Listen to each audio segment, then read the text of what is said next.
Hello everybody, welcome to this video. I'm going to be discussing a couple of very interesting ideas in terms of, nah, I'm just playing. I'm doing this improvised. I really don't have a clue of what I'm going to be talking about. That's not entirely true. I do have a clue. Um, and it's just this type of like motorcycle thinking, I guess, because I was on my motorcycle and just thinking about stuff. And I was thinking about the swap thing. I was looking at this car, and I find myself lately kind of like envious, jealous of like these people, right, that have like nice cars and have nice things. And I'm like, how come I can't have that, right? Like this type of yeah, like jealousy and envious like attitude. And I detected in myself, right? I'm going to be talking a little bit about that because I feel like I detect a lot of these things in myself. Um, and to a certain extent, I feel like I can't do anything about it. But I also know that if I dig deeper, ask questions, and try to effectuate or try to bring about change, I possibly can do it. But anyway, I'll get into that in a moment.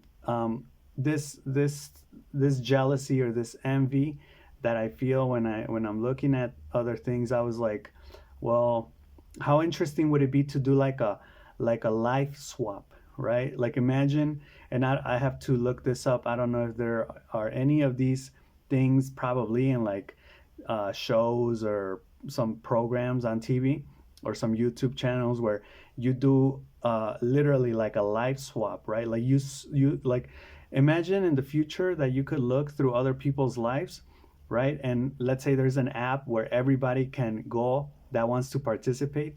Everybody logs in and sets up an account into this like app to do live swap, and you look at everything that the other person has, right, from how their family members are to the material things they possess to, I know it's insane, I'm just like thinking out loud, but imagine that you're looking through a person's life, because this idea comes to mind because I was like, what if this guy, what if I told this guy like, man, what a nice car, you probably got a lot of money, all this stuff, and he was just like, well, if you want my life, go ahead, I think you have a better life.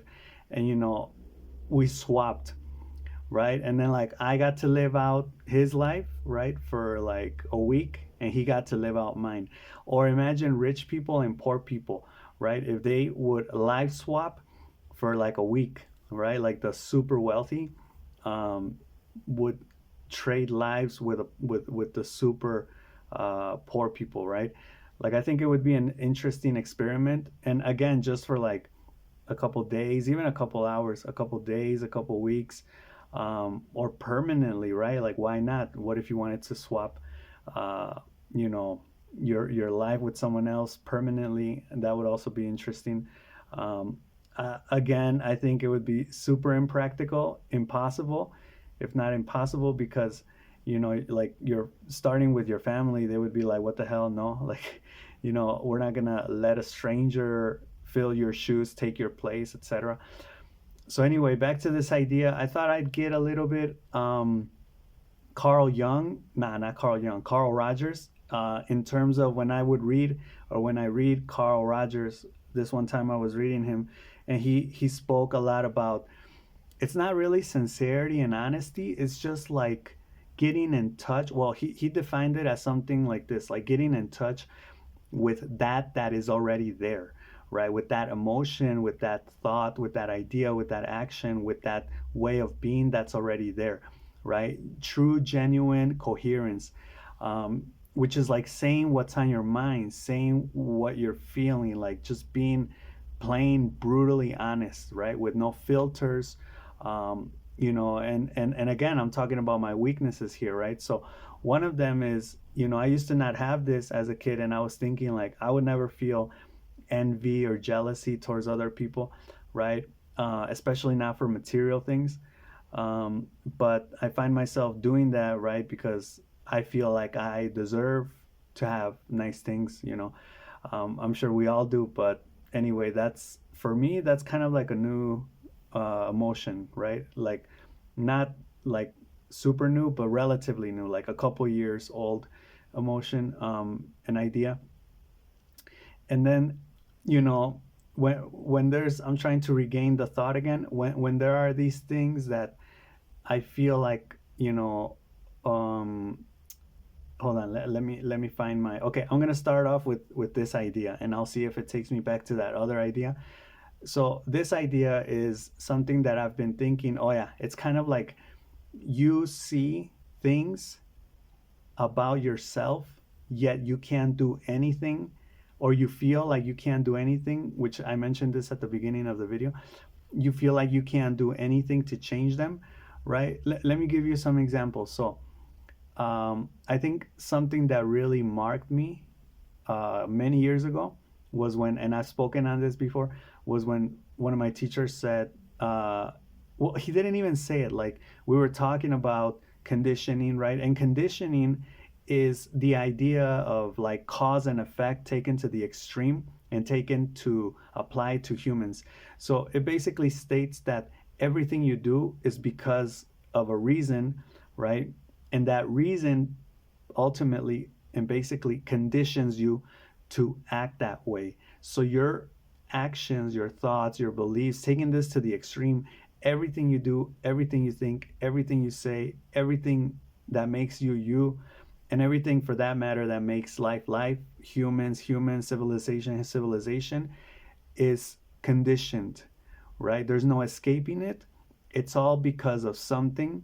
And you know if there was a way to be different, then people would be different, but they can't.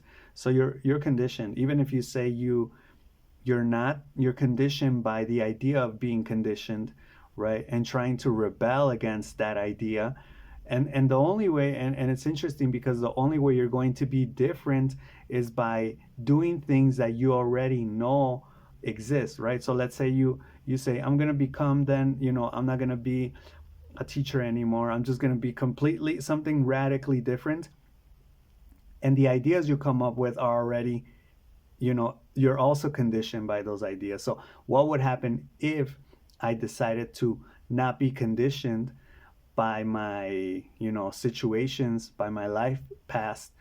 Well, these things would happen, right? Like, it's already all predicted. It's already all programmed. So let's say I say, I don't want to be a teacher. I'm gonna go live in the streets, or I'm gonna go become an accountant or an engineer or a mathematician now, or I'm gonna go try to have a party lifestyle. All those ideas that even the examples I gave are because of a program that's making me say those things, right? I'm not talking about the Matrix, or maybe it's the Matrix, I don't know. But anyway, uh, but I also think about this. I also think about the fact that that you're conditioned, and I don't know if that's like the light at the end of the tunnel that can kind of give you the power to take back control of your life. Because look, I can say I've gone through various transformations, especially this year as professionally as a teacher. I've changed a lot. I can honestly say how I started the year and how I'm going to end it, at least professionally, is there's a huge gap right there, right? I've grown so much. I've done so many things. I've learned so many things. So um, I think that is something that I can attest to right now at this, at least for this year. But again, if you look back, or if I look back into my life, or look back at my life, I can see that I've gone through many um, changes. So, like, one of them was when I was a teenager, and I was kind of like, gangster and all this stuff. And when I was at that point in my life, I thought that I was being me. I thought that I was being authentic and genuine, and to a certain extent, I was, because I really like being like that. I feel like you have the freedom of expression. You can be aggressive without worrying about what other people are gonna think and stuff like that. But I also think that that went along with me being a teenager, because teenagers don't really think a lot about things, right? So, even if I wanted to be like that nowadays, which I do, because I feel like I'm holding a lot back. I can. So I try to find other ways to let that energy out, to let that expressiveness out, because I do have a lot, in me, like a lot bubbling, sizzling, they say, the prefrontal cortex. I was listening to the psyops video, watching it, and they said, when your prefrontal cortex is sizzling, which is like it's working, it's sizzling like a pan that's cooking some eggs or some meat. It means that you're aware, you're alert, and it's harder to hypnotize people, right? So because people get hypnotized at the limbic, reptilian, emotional levels, not so much the cognitive, mental. Well, it's all mental, but the the the awareness level, right? But anyway, so I've gone through these changes, and back then, I felt like I could express myself, and nowadays, well, I've gone through these changes, and these changes ultimately, um, mark you. I lost my train of thought, but let me get back on it. So I was talking about, oh yeah, conditioning. So when you get conditioned, um, and let's say you get conditioned in one way of being, and then you're exposed to a different environment, right? Like, let's say you were raised in poverty, just to put an example, just to give you an example.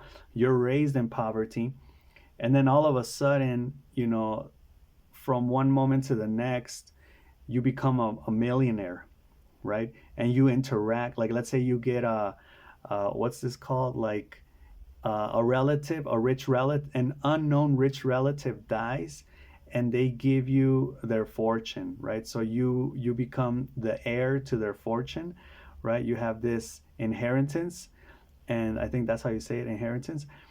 You have all this money, you become rich, and now you have to, bump egos and elbows with the ultra wealthy, right?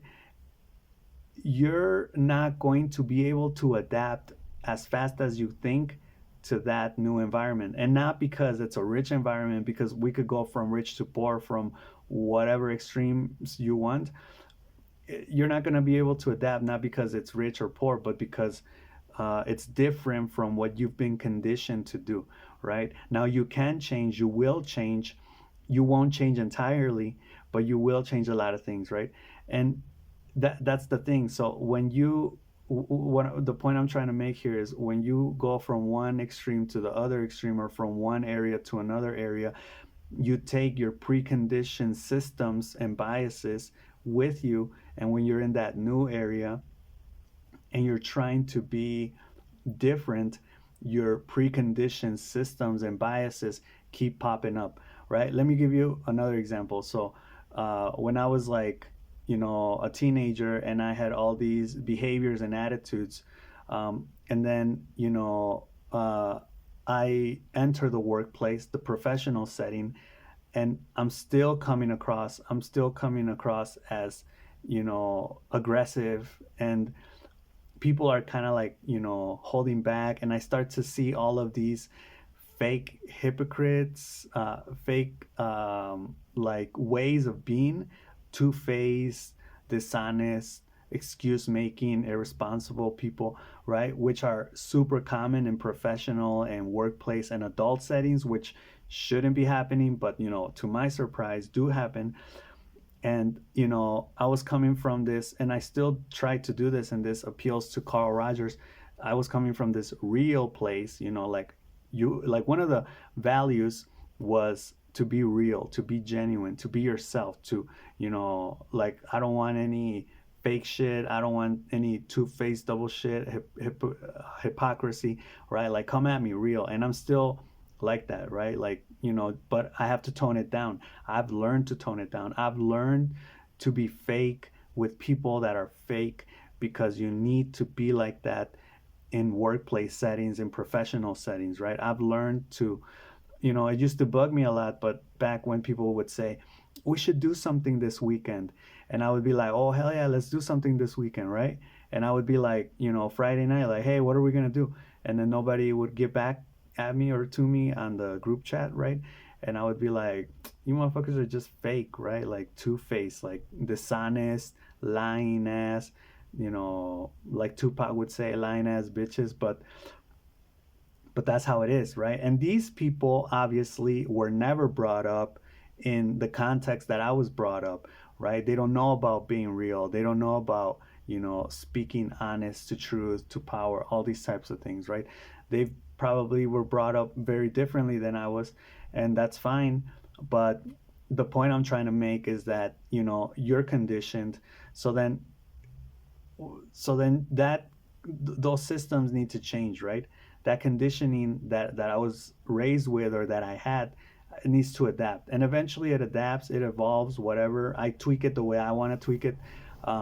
I change things I want to change, and other things that I don't, and things change that I'm not even aware of. But thanks to that, I can be part of this ecosystem and survive and thrive in it, at least to some extent, socially and work wise.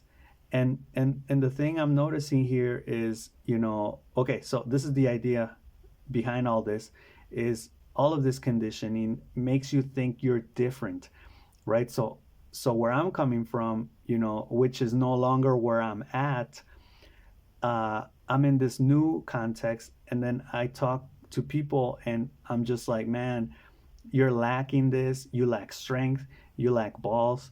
You lack courage. You lack all of these things that I have that you don't. And I start to make it about me, right? And I start to say, I have these things that the people in this new context don't.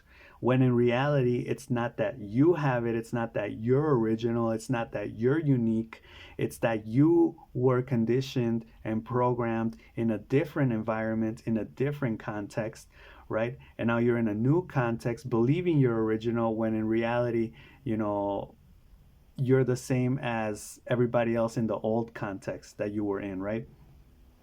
So that's kind of like where I have this idea of, like, you're being conditioned, uh, you're being programmed, not necessarily willingly or deliberately. It's not like the Matrix, or big government or deep state or whatever are like doing these things. They may be, but in other ways.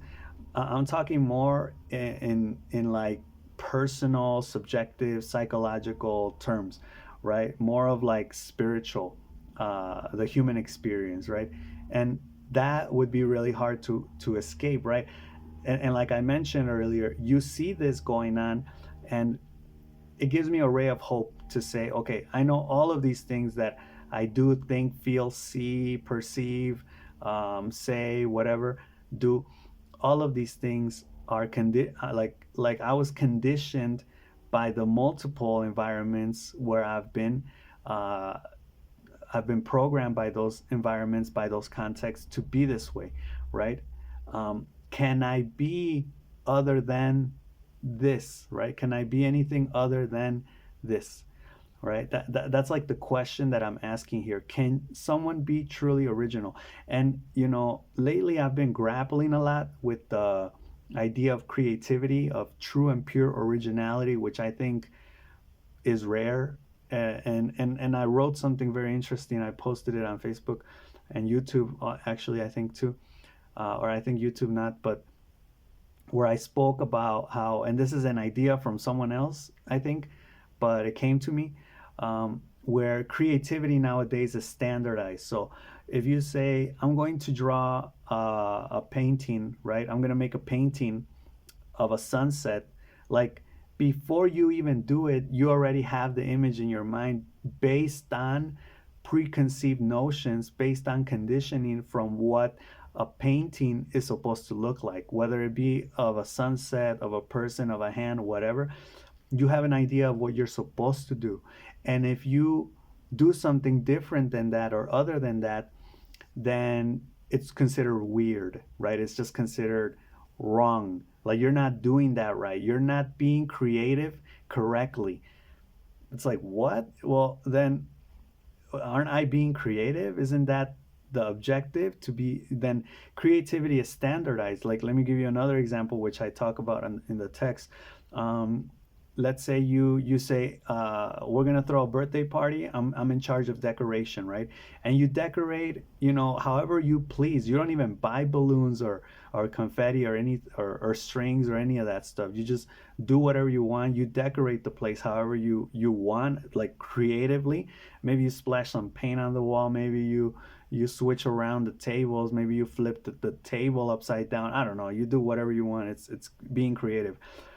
And then the guests arrive, right? The birthday boy or girl arrive, and they're like, what is this? This is not decorating. Why? Because they had a preconceived notion, a programmed and conditioned notion of what decorating a party room is supposed to be like, right? And again, when it doesn't fit in that box, right, then it's not considered creative, and that's just dumb, because then that's not really creative. That's just standardizing decoration. That's just standardizing art. That's just filling people with expectations. So you have all these expectations, you have all these preconceived notions, you're programmed to believe and to think all of these things, which is not wrong. I'm not trying to be like a conspiracy theorist here. I'm just simply stating the obvious and the facts, and something that's been kind of, it hasn't been eating at me, but it has been on my mind. And more than anything, because I'm trying to figure out how to be truly authentic, truly original. Now again, if you tell me, well, the way to be original and truly authentic is to just be yourself, that's a programmed idea. That's something that people will, you know, deliberately or unconsciously, not deliberately, unconsciously and impulsively and automatically say. Why? Because it's within the realm of association of linguistic expressions, right? And exchanges. So a person talks about this, a person is sad, and you say, what's wrong? And then they tell you, and then you say, is there anything I can do to help? Right? Like all of those expressions and things and people say are cliches, they're already programmed, right? And again, maybe there's light at the end of the tunnel. Even that expression is programmed, but it's what we have to work with. They are the tools that we have to be creative or whatever. And the idea is that maybe, by noticing this, because what's happened to me, and very Carl Rogers, like, I'll tell you, like these type of things that, I'm very aware of myself, or at least I like to think I'm very aware of myself and things that I like to be aware of myself. Like if you tell me, oh, the other day you made a mistake, and instead of saying please, you said peace, or something stupid like that, and it's like, I don't care, whatever. You knew what I meant. I said thank you and peace. So it's, or maybe there it could be a little bit confusing, but if I said, can you please pass me the salt, right? And you say, oh, you said peace instead of please, you're so stupid, or whatever. It's like, I don't care, whatever, that's stupid. I'm not aware of things that I don't care about. I'm aware of things I care about. So in terms of my mindset, the ideas that come to me, the things that bug me, and I'm not saying they bug me in terms of, oh, like get it out of here, like I don't want to think. No, I love to think about this stuff, and I'm glad these things are coming into my head, and I'm able to discuss them with myself and ask myself questions and debate with myself and have dialogues with myself and with other people and write about it and make videos on this type of stuff, which is very abstractly. Maybe a lot of people are like, what are you talking about? But that's okay. Like if you get it, you get it. If you don't, you don't. Because I was also thinking about that. I'm like, when I write, I can give you examples, I can tone it down, but I'm not gonna, lower the level, because what I'm trying to do is push the envelope. I'm trying to, live on the edge of at least mental stimulation and ideas. So yeah, it's like catch up then, catch up. I don't know what else to tell you. If you think it's too abstract, too difficult, or you don't get it, that's fine. Or if you think I'm wrong, or I don't know what I'm talking about, that's fine too. um, Everyone's entitled to their own opinion. But yeah, basically the idea is that, so I forgot what I was talking about. I lost my train of thought again. But anyway, yeah, like I was mentioning, I'm trying to be truly honest, tap into, at least for this video, tap into the things I have. Um, and, I'm trying to not resolve, but figure out, explore, right? Go on a journey and figure out these things that, lately have been on my mind. Because I mean, I can say there's been a lot of things that have marked me. There's been a lot of ideas out there that I've really concentrated on and chewed for a long time and digested and love. Just look at my YouTube channel with all the ideas and things like that. But currently it's this idea, right? More on a personal note, because it's not so much things I'm writing about. I'm writing about a lot of things, thinking about a lot of other things, but those things have more to do with things that I see or I read about, and it's just like my reacting to it or my reaction to it. um, but yeah, this thing is more in terms of personal stuff, and I would like to ask myself, like, beyond being original, beyond being creative and a pioneer, why else would that matter? Why else? Why does it bug you to be conditioned, right? Wouldn't, like, let's imagine a life where everything is kosher, everything is perfect, and you're super conditioned, right? You're super programmed, super controlled, whatever, the Matrix, who, but at the same time, you're living the best life you could live. Would you then want to be original? Would you then want to change? Would you? And there's this other idea which I want to kind of finish off with, which is the epistemological decontextualization of things. So decon epistemological basically means, and I actually finished something I was writing about with this. Epistemology is the study of knowing. So how is it you know what you know? How do you learn what you learn, right? How can you verify that what you know is true, blah blah blah, logical, valid, all this stuff. And decontextualization means that that it's in free fall, that it's in nothingness, that it's in a vacuum, right? So I tell you, um, people were killed by the guillotine, people were executed publicly by the guillotine during the French Revolution. And you will say, oh my God, that is just horrible. How could people do that, right? Or the Aztecs would rip out the hearts of people to sacrifice them and give them to their sun god or whatever, right? Maybe, I'm sorry if I'm, but things like that, right? I can tell you about things in the past, or you can learn about things in the past, and you're going to have an idea about it, and you're going to have a preconceived notion and emotion, a conditioned and programmed perception on that based on your context, right? But not based on the context of that time, right? Same with ideas nowadays. You can say, well, what they're doing in Japan is just crazy, or what they're doing in the US is just crazy. Yes, but you're not there. So you can't, like you don't have the whole story, basically, is what I'm trying to say. And that's what epistemological decontextualization means, that you're decontextualized, that you don't have the context. So the importance of having the context, the importance of knowing where you're at and where you're coming from, contributes to knowledge, contributes to the validity and to the logical coherence of knowledge, right? That's why it's important. So yeah, I mean, if we talk about context, we can get. I also think, well, just to finish off this video, because I only wanted it to be like 30 minutes long.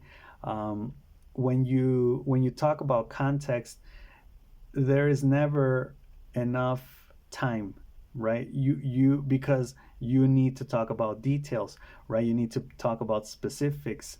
Many people don't have time to hear it. You don't have time to think about all that stuff and say it, right? Or write about it.